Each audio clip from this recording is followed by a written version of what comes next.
Wow, kudos, hats off to Governor Ron DeSantis.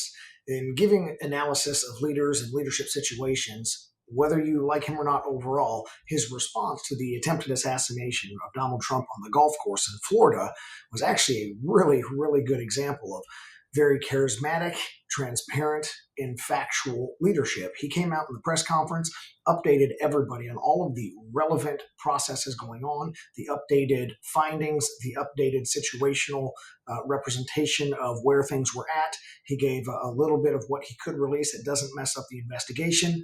And he also stated how seriously everything was being taken. He designated and recognized all of the people that were going to be following up in roles and gave the credit to those people by recognizing them for the jobs well done in responding, following up, capturing evidence. He even stated that he's going to allow the state prosecutors, because of multiple jurisdictional boundaries, go ahead and lead the investigation. I think it's, often there's a checks and balances system that needs to be put in place. Is that, for example, most agencies, like let's just say in an officer involved shooting, would not, they would do an internal investigation, but they would not do the potential criminal investigation of that shooting. A neighboring agency or a state police force or something like that would usually do the investigation so that there's no bias in the findings.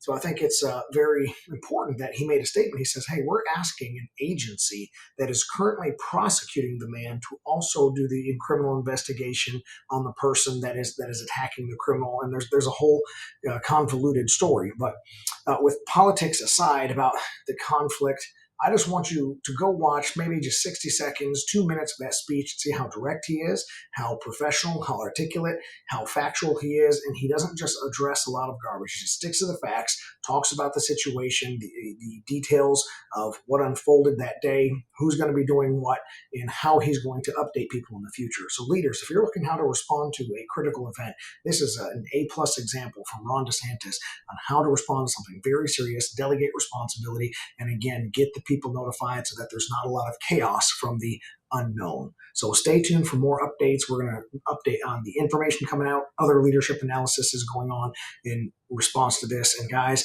I just want to let you know that this will probably not be the last major critical thing that happens to Donald Trump leading up to the election, and should he win, after the election as well.